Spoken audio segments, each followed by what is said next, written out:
messieurs, dames, bonjour. Vous pouvez arriver jusque là, hein. Vous pouvez venir jusque là, vous pouvez venir là, messieurs, dames. Vous pouvez venir ici. Je me présente Étienne de la Rue.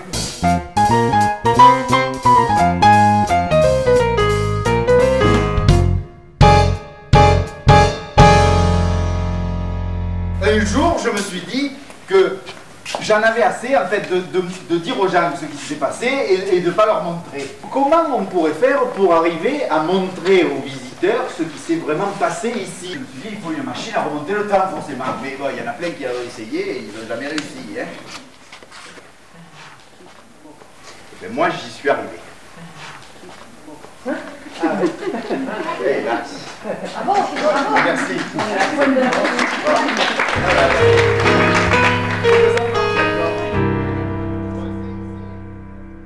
Alors, grâce au rayon GTZ, vous allez remonter le temps. Vous êtes d'accord pour remonter dans le temps? Oui.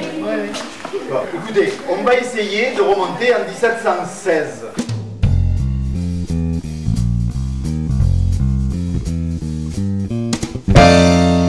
Bien, alors vous êtes prêts?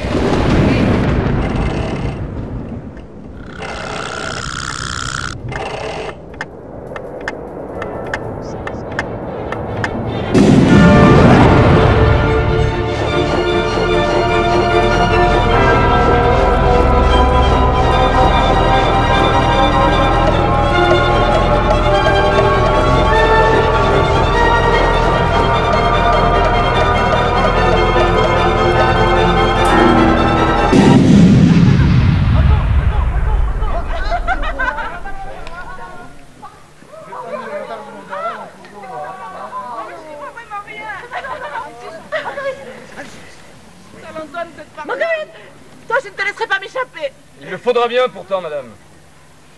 Joseph-Antoine, veuillez m'excuser, je ne pensais pas être venu. Mais venez donc de vous amuser avec nous. Permettez que je finisse de me recueillir sur la tombe de ma mère avant mon départ. Joseph! Jean, tu sais très bien que je dois rejoindre le régiment de Normandie. Alors, Jean, ne perdez pas votre temps. Mon frère n'a jamais su goûter le plaisir de la vie. Nous n'avons pas les mêmes amusements, Charles-Antoine. Oh, je crains fort, mon cher frère, que vous n'en ayez aucun. Si ce n'est celui de la guerre. la guerre n'est pas un jeu! D'autre part, si vous n'aviez pas toujours été sur mon chemin, j'aurais connu beaucoup plus de plaisir dans ma vie. Je suis désolé, mon frère, mais je suis là. Mais je ne vais quand même pas me tuer pour vous faire plaisir. Mes amis, Monsieur Joseph-Antoine, on peut se parler alors. Oui, bien sûr. On peut se parler.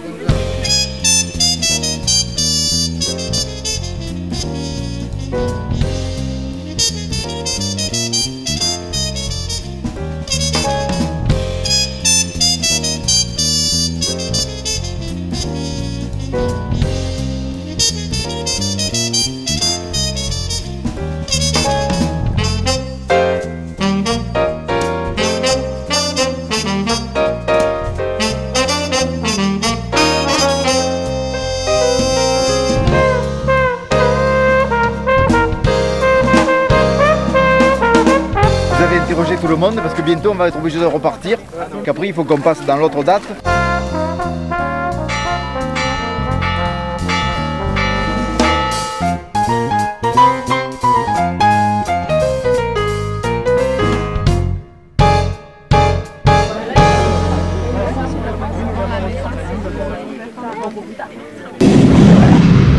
Alors, messieurs là, vous voyez qu'ils s'entendent pas trop les deux frères là. Alors moi ce que je vous propose c'est, comme j'ai dit tout à l'heure, on peut aller voir d'autres dates.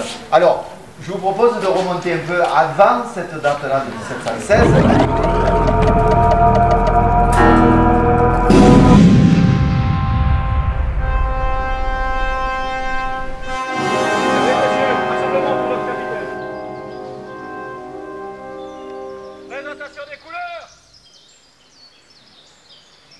Vous venez d'où, mon ami? Des Alpes, mon capitaine.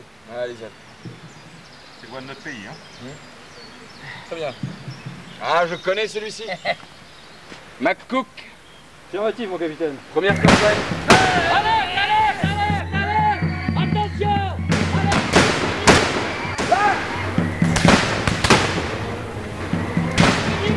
Allez!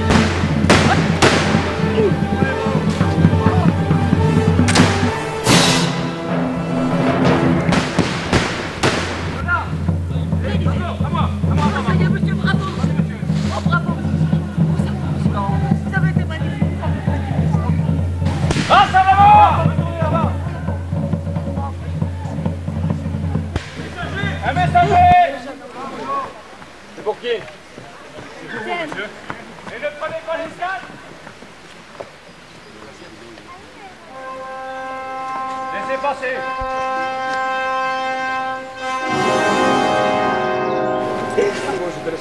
Nous crédions pour sa vie, pour votre succès, je vais prier pour vous. Monsieur Joseph Antoine, Oui, je peux vous parler? connais-vous. Oui, on s'est déjà vu, mais il y a longtemps. Hein? Il y a combien d'années?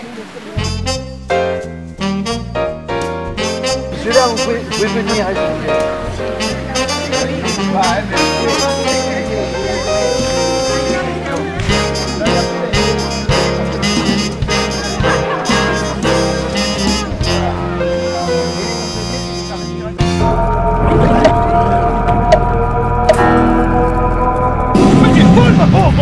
Je sais très bien que ce n'est pas moi. Moi, je le sais peut-être, mais tout le village le croit. C'est une calomnie, mesdames et messieurs. On m'accuse de la mort de Marie de Flers, que j'adorais, ma femme est morte.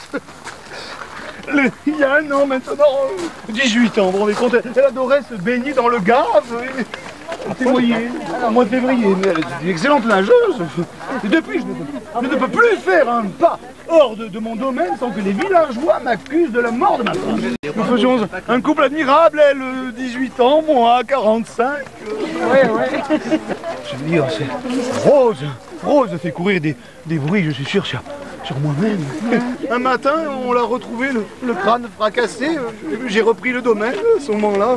Mais c'est très difficile. Surtout depuis la mort de Marie. Je ne me remets pas. Je ne sais pas pourquoi vous êtes là. Alors c'est par exemple comment est mort Charles de la Pelade, mort naturel, accident, meurtre, suicide, 6 meurtres, comment et pourquoi? Mort violente. Ça c'est mort violente. Un accident de calèche. À savoir si c'est un meurtre. Et pourquoi Écoute, on va dire meurtre. Meurtre.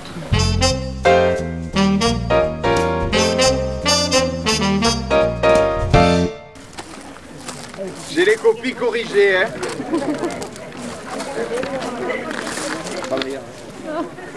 Il y a du bon et il y a du moins bon.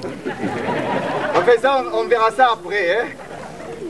Bon, alors, voilà, je vous ai réunis ici parce que j'ai une nouvelle à vous annoncer. On a cherché tout l'après-midi et bon, vous avez des solutions, mais moi j'ai la bonne. J'ai trouvé un journal. J'ai trouvé un journal qui nous dit tout. Ce qui s'est passé entre 1690 et 1818. Alors, j'avais 2 solutions. Soit je vous disais de le lire ou je vous le lisais moi-même.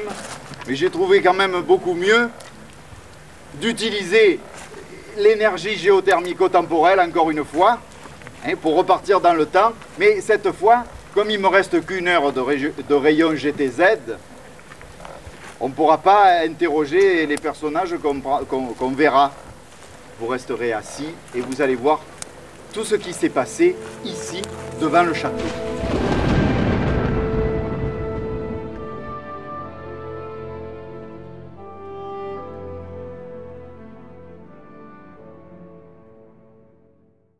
Désiré, c'est pour toi que j'écris ces quelques lignes, même si t'es plus là. Je crois qu'il est largement temps d'arrêter de faire du mal. Ce château on a déjà trop connu. J'écris là les dernières lignes de ce journal, qui n'aurait jamais existé sans la folie d'une femme à l'ambition démesurée. Ma grand-mère, Héloïse. Elle a réussi à faire croire à ma mère Marceline que le crime était le seul moyen de se venger de ce qu'elle avait subi. Pendant des années, elles ont provoqué des malheurs terribles. Mais si j'ai tué Marie de Flers, c'était pas pour continuer la vengeance, c'était pour l'empêcher de faire du mal à monsieur de la Pelade. Elle m'avait avoué qu'elle l'avait épousé que pour sa fortune et qu'elle espérait bien être veuve le plus tôt possible. Alors je ne l'ai pas laissée sortir de l'eau un jour qu'elle se baignait dans le Gave. Je savais que quelqu'un m'avait vue. Au bout de quelques années, j'ai compris que c'était toi qui savais. Tu me manques. Tu me manques trop. Alors je mets un point final à ce journal et je viens te rejoindre. À tout de suite.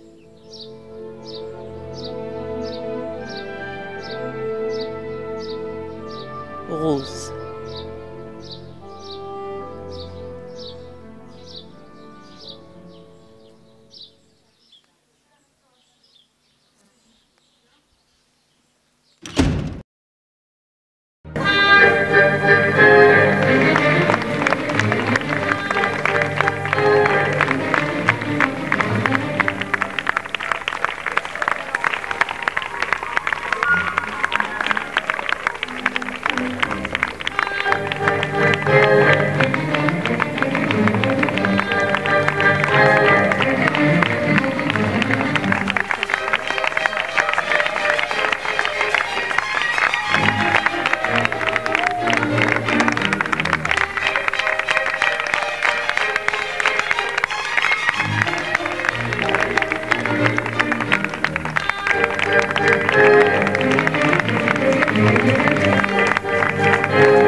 Je vais aller chercher les copies.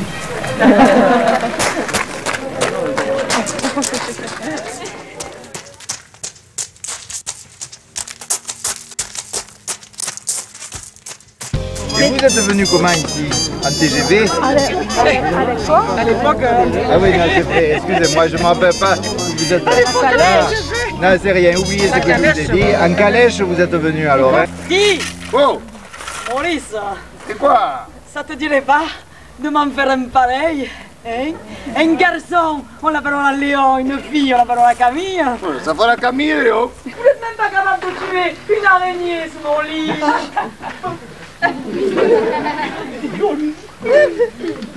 Je sais, moi, que vous êtes innocent. Oh, mamie. Cela ne vous suffit-il pas? La vie de votre épouse, la baronne de Las, n'est-il pas plus important que celle de tous ces manants? Oui. Allez, séchez vos larmes. Embrassez-moi.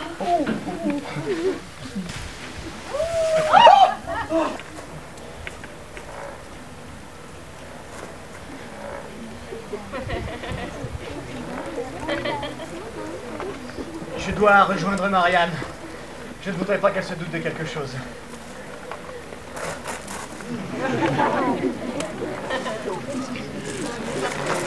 Marianne? Et comme par hasard, 2 mois plus tard, il est mort. Vous ne l'auriez pas aidé. Par hasard. Langue de vipère, blasphémateur, suppôt de Satan, va déouer pour Satanas. Mais pour qui vous me prenez? Devinez qui c'est votre petite Bernadette. Ah, baronne, vous êtes un enfant. Sergent, combien de temps encore me torturerez-vous? Me laisserez-vous donc mourir sans avoir jamais été aimé de vous? Baronne, vous méritez bien mieux que le vieil homme que je suis devenu. Je ne suis plus en âge de vous épouser.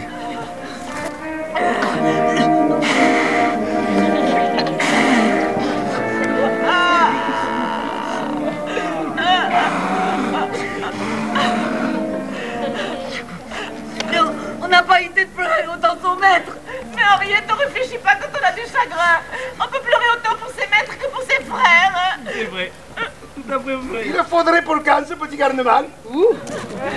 Dans 9 mois, ce serait bien. Dans 9 mois, carrément. Mais alors, il faut s'y mettre tout de suite, hein? Maurice, pas ici. Oh, pauvre Mathilde. Viens, Maurice, viens. Oh, je vais te montrer. Viens, Maurice.